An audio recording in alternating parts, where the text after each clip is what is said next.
de France Bleu vous emmène partout dans l'Hérault. Allez, on va prendre notre courage à deux mains maintenant. On va parler de plongée en eau glacée avec Laetitia Clabé qui nous rejoint. Bonjour Laetitia. Bonjour, merci de m'inviter. Laetitia, depuis plusieurs années, vous pratiquez donc la nage en eau glacée. Vous allez nous expliquer comment on s'y prend, comment on s'entraîne aussi pour réussir à nager dans des eaux très froides. Mais avant, on va quand même évoquer ce qui vous a conduit à cette pratique. Vous plongez en eau glacée, vous nagez en eau glacée pour sensibiliser à une cause, soutenir la recherche, la lutte contre une maladie, le glioblastome. Donc c'est ce qu'on appelle communément le cancer du cerveau, le glioblastome. Oui, tout à fait. C'est la forme la plus grave du cancer du cerveau et elle demeure encore incurable. Donc il faut trouver un moyen de pouvoir sensibiliser et c'est le moyen que j'ai trouvé effectivement de sensibiliser à travers des défis un peu extrêmes. On va préciser que cette maladie, c'est donc un cancer qui est très agressif, ça va très vite. Oui, c'est une médiane de survie de 17 mois en moyenne, ça peut être plus, ça peut être moins malheureusement. Et ça touche les enfants, les adultes, on n'a pas de traitement et on ne connaît pas la cause. Oui, voilà, ça touche entre autres les personnes plutôt jeunes. Aujourd'hui, donc il n'y a pas vraiment de traitement en France, il y a des expérimentations quand même qui existent. Oui, il y a des projets de recherche d'équipes de chercheurs un peu partout en France qui travaillent sur des candidats médicaments ou des aspects même chirurgicaux. Mais voilà, c'est assez difficile parce qu'ils ont très peu de moyens et donc voilà, ils ont du mal à financer leurs projets des fois jusqu'au bout, à devoir créer des startups pour pouvoir développer leurs molécules. Donc voilà, ils sont confrontés à cette difficulté-là aussi, quoi. Et pour soutenir donc ce travail de recherche, vous avez une pratique sportive, la plongée en eau glacée, mais vous avez aussi créé une association qui s'appelle Des Étoiles dans la mer. Oui, tout à fait. Elle a été créée, ça va faire donc depuis mars 2019. Et c'est vrai qu'on est assez actifs sur tout le territoire en France. Hein. Et il y a des actions un peu partout par les familles. Nous, on organise une chaîne de nage plus locale à Palavas-les-Flots chaque année pendant 24 heures. Et donc tous les fonds de toutes les actions en fait servent à se financer des projets. On a financé plus de 350 000 € de projets depuis la création. Ah oui, 350 000 € quand même, bravo, c'est beaucoup. Ces projets, c'est effectivement la recherche, oui. les traitements contre cette maladie, mais c'est aussi pour soutenir les familles. Oui, tout à fait. Alors le soutien aux familles se fait vraiment à 100% par des bénévoles, où il y a un accompagnement personnalisé avec une écoute par téléphone, par visio. Donc voilà, il y a tous les moyens possibles. On essaie de faire des ateliers aussi de sophrologie, de leur donner des conseils avec des éducateurs en physique adaptée. Voilà, on fait du lien dans toutes les problématiques. On a essayé de créer des brochures aussi pour qu'ils puissent avoir toutes les informations sur un même document et voilà. Donc on accompagne effectivement toutes les familles. Je rappelle le nom de cette association, ça s'appelle Des Étoiles dans la mer. Laetitia, vous restez avec nous, vous pratiquez la nage en eau glacée. Le but, c'est de médiatiser donc une maladie pour soutenir la recherche, la lutte pour trouver des solutions contre cette maladie, le glioblastome. C'est une forme de cancer du cerveau qui est très agressive et qui touche surtout les personnes jeunes. Vous allez nous expliquer dans quelques minutes comment on fait de la plongée en eau glacée. Nous sommes avec Laetitia Clabé. Laetitia, vous pratiquez la nage en eau glacée pour sensibiliser le grand public à une maladie, le glioblastome, un cancer du cerveau qui est très agressif. La nage en eau glacée, donc ça consiste à s'immerger dans des eaux très froides. Est-ce qu'il y a une limite, un critère à partir duquel on considère que là c'est de la nage en eau glacée et pas juste en eau standard ou en eau froide? Effectivement, la nage hivernale c'est entre 5 et 10 degrés et on parle d'eau glacée en dessous de 5 degrés. Et vous vous êtes dit, tiens, plutôt glacé que hivernal? Disons qu'en fait, j'ai découvert la nage en eau glacée il y a 4 ans, quand je m'ai préparé pour faire un défi de 18 km en pleine mer, pour sensibiliser, encore une fois. Et cette discipline m'a beaucoup plu. J'ai arrêté pendant 3 ans et j'ai repris seulement il y a 3-4 mois. Ah, alors, la différence en eau froide, en eau glacée, on la comprend, c'est une question de degrés. Vous plongez sans combinaison? Oui, c'est sans combinaison. Je vérifie juste au cas où. Il y avait les championnats ce week-end à Megève, les championnats de France. Effectivement. Alors l'eau a commencé le vendredi à 5,2 degrés et elle a fini à 4,5 le dimanche. Et alors, faut s'entraîner, j'imagine. Sans entraînement, on serait tout de suite saisi par le décalage. Il faut quand même une acclimatation. On fait pas n'importe quoi, surtout sur des longues distances. Sur 50 mètres ou 100 mètres, ça va. Mais à partir de 250 mètres ou 500 mètres, là, ça commence à se ressentir sur le corps, quoi, très clairement. Alors, effectivement, ça consiste pas juste à s'immerger. Il faut nager, il faut parcourir une distance minimum. Alors, ça dépend. Il y a plusieurs distances, mais c'est vrai que moi j'aime bien pouvoir me dépasser parce que les malades se dépassent, donc je m'étais inscrite sur le 1000. On est très peu de Françaises à l'avoir fait en France, on est 10 pour l'instant à l'avoir fait en dessous de 5 degrés et voilà, je l'ai fait en quelques mois d'entraînement. Ça a été un peu intense et court à la fois, mais ça c'est fait. Alors il y a une autre règle, c'est le temps qu'on met à entrer dans l'eau. Oui, effectivement, pour les championnats c'est moins de 5 secondes. Au moins, il n'y a pas le temps de réfléchir. Il n'y a pas le temps de réfléchir, mais il neigeait en plus, c'était assez. Ah oui, ça devait être. Ah oui, la totale. Un Son sacré attitude, délire. effectivement, oui. Ouais. Et vous disiez hors antenne que, en fait, il y a ces 5 secondes réglementaires pour rentrer dans l'eau, mais finalement, c'est pas plus mal parce que si on met beaucoup de temps à rentrer, c'est quand même très compliqué. Oui, tout à fait. C'est-à-dire qu'on perd en température et donc il vaut mieux y aller avec la chaleur qu'on a emmagasinée et y aller assez rapidement parce que sinon le corps chute déjà en température avant de rentrer dans l'eau et plus on met du temps et plus le corps se refroidit vite, quoi.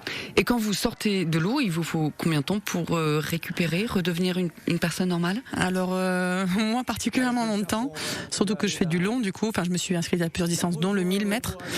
Et en Suède, j'avais mis 25 minutes, mais j'avais nagé 20 minutes. Et là, je pense que j'étais plutôt aux alentours de 3 quarts d'heure de tremblement pour récupérer ce week-end où j'étais un peu plus long, quoi, au niveau temps. Et ça vous est personnel, c'est individuel ou c'est le cas de toutes les personnes qui font ces distances? Le corps est obligé de trembler pour se réchauffer, donc c'est un phénomène tout à fait naturel. Mais c'est vrai qu'il est assez variable selon les personnes. Et moi, c'est vrai que c'est assez impressionnant quand on ne connaît pas la discipline. Et vous êtes suivi médicalement pour votre pratique? Oui, c'est-à-dire qu'il faut quand même avoir des capacités au niveau cardiaque. Il y a quand même pas mal d'examens qui sont faits pour vérifier. Il faut avoir des capacités en fait très clairement pour faire la discipline sur du long, en tout cas. Et vous les avez terminés comment, ces championnats? Heureuse de m'être dépassée, et il y avait eu beaucoup de partage des familles, donc c'est surtout ça qui me tient à cœur, et effectivement ça nous permet très clairement de parler de la maladie, hein. Donc oui, très heureuse de m'être dépassée malgré la douleur parce qu'elle était très présente tout au long du 1000 mètres en fait cette fois-ci, mais je l'ai fait en honneur d'un petit garçon, Anatole, qui est soigné en Suède et qui bénéficie d'un traitement qui n'est toujours pas autorisé en France, donc voilà, je suis très contente de l'œuvre pour lui et pour les autres. Et vous parlez de douleur, on parle vraiment donc de douleur, c'est une souffrance quand on est dans l'eau? Alors pour moi là ça a été très clairement, ouais, ça a été long, et parce qu'il y avait l'altitude déjà, donc il y a moins d'oxygène, il faisait froid, il y avait le voyage que j'avais fait la veille, donc avec de la fatigue, et c'est vrai que nager du longue distance dans du très froid avec l'altitude, ça a été un petit peu dur, oui. Donc là, ce qui compte, c'est le mental. Vous vous Totalement. accrochez à votre combat, à cette lutte contre le glioblastome, je vais y arriver? Oui, c'est vraiment ça. C'est chaque fois que je mettais un coup de bras, j'étais non, je lâche pas. J'ai tenu jusqu'au bout parce qu'il y avait juste pas moyen que j'abandonne, quoi. Pourtant, c'était pas l'envie qui me manquait, très clairement. Et il y avait combien de participants? On était 200 nageurs. C'est mixte, la compétition est mixte? C'est mixte, effectivement. Bon, il y a des séries femmes, des séries hommes, hein, très clairement. Et donc on était 200 nageurs, et après il y a les championnats du monde qui auront lieu à Samoins du 12 au 15 janvier. Vous y participez? Oui. Oui. Vous avez l'air d'appréhender, vous me dites ça avec oui, c'est toujours très mitigé chez moi. J'y vais. Mais voilà, effectivement. Vous avez déjà un planning de préparation, d'entraînement? Oui, effectivement, les vacances vont être sportives. Donc oui, j'ai prévu de continuer à nager dans du froid. Donc il va falloir aller chercher du froid parce que à l'heure actuelle sur Montpellier, l'eau est trop chaude en mer et y compris en lac. Donc il faut monter un peu en altitude. Vous allez aller vous entraîner où alors? Bon, les Gouales principalement, et puis aussi au lac du Cresse où j'espère qu'elle se sera refroidie. Et vous partez sur un planning de quoi? C'est plusieurs fois par semaine? Après, il faut pas trop se fatiguer non plus, hein. C'est-à-dire que si on arrive fatigué à un championnat, après ça se ressent tout de suite. Donc voilà, il va falloir que je fasse au moins 2 jours de repos pour une journée de nage, quoi. Laetitia, est-ce que vous avez des chances de les gagner, ces championnats? Alors je ne sais pas, la différence c'est que ce sera par catégorie d'âge, et c'est vrai que là sur Megève, c'était tout âge confondu, la même série, donc forcément j'ai plus de 40 ans, donc ça s'en ressent, hein, physiquement, mais voilà, donc ce sera un beau moment de partage avec des nageuses et des nageurs de tous les pays, du coup c'est chouette. Et vous plongez dans quoi, dans ces compétitions, dans des lacs? Alors là ce sera effectivement un lac en altitude, donc où ils vont plus ou moins casser la glace si le lac est gelé, et sinon voilà, ça se fera dans le lac. De toute façon il sera moins de 5 degrés parce que c'est de l'ice pour le coup. Et quand c'est pas dans des lacs, c'est dans des piscines qu'on Voilà, c'est des piscines qui restent en fait non couvertes et qui sont pas chauffées. Donc là, c'était le cas à Megève. En fait, c'était une piscine extérieure qui était à 4,5 degrés. Donc effectivement, voilà. Et en fait, il y a des saunas qui sont à proximité des lacs ou du lieu où on plonge? Oui, tout à fait. C'est vrai qu'à Megève, on les avait vraiment à proximité directe. À Samoins, ce sera un petit peu plus loin. Mais oui, il y a des saunas il y a un protocole de réchauffement, hein, très clairement, hein, avec des serviettes qu'on nous met sur le corps, un sauna avec différents degrés. Il y avait 40 degrés, 80 degrés. Et puis on attend que le corps se réchauffe. 80 degrés? Oui, le sauna, oui. Mais on finit cuit dans un sauna à 80 degrés, non? Alors, normalement, faut pas y rester trop longtemps, mais bon, on irait jusqu'à ce qu'on se sente bien, quoi. Et vous me disiez que quand même l'altitude, vous aviez senti que ça pesait quand même dans votre compétition à Megève. Oui, très clairement. Oui, j'ai senti. Alors, je sais pas si c'est le mélange de la fatigue du voyage, où on est arrivé un petit peu tard en voiture, plus l'altitude, c'est pas pareil, quoi. Tout de suite, dès qu'on nage, voilà, il y a moins d'oxygène. Hein. Il y a 0,9 bar de pression à 1000 mètres, donc moi je le ressens tout de suite, oui. Est-ce qu'il y a quand même des nationalités qui sont un peu favorisées pour gagner? J'imagine les pays où il y a cette tradition d'être dans un sauna et de plonger dans l'eau glacée, la Norvège, la Suède. Oui, alors il n'y a pas beaucoup de Suédois. J'ai regardé parce que justement j'avais été en Suède m'entraîner dans une famille qui était touchée par la maladie. Mais voilà, il y a des nageurs que je suis depuis plusieurs années. Je suis vraiment ravie de pouvoir les rencontrer à ces championnats. C'est vraiment chouette. Il y a des gens qui font des choses absolument incroyables. Notamment une américaine, voilà, que j'ai hâte de pouvoir rencontrer, surtout qu'elle a à peu près mon âge, donc on sera dans la même catégorie d'âge. D'accord, alors elle fait partie des grandes championnes de cette discipline. Oui. Elle est dans le Guinness des records, elle a vraiment fait des multiples distances à des températures des fois à 0 degré, donc oui. Vous vous souvenez de son nom? Alors son prénom c'est Jamie, après son nom de famille je l'ai pas en tête. Bon, on ira jeter un œil. C'est une discipline qui en fait est assez récente, la nage en eau glacée. Oui, c'est vrai que les premiers championnats finalement étaient en 2019. Après il y avait eu Sam Moins pour les championnats de France. Après il y a eu le Covid, donc ça n'avait pas eu arrêté. Donc c'était le 3e championnat.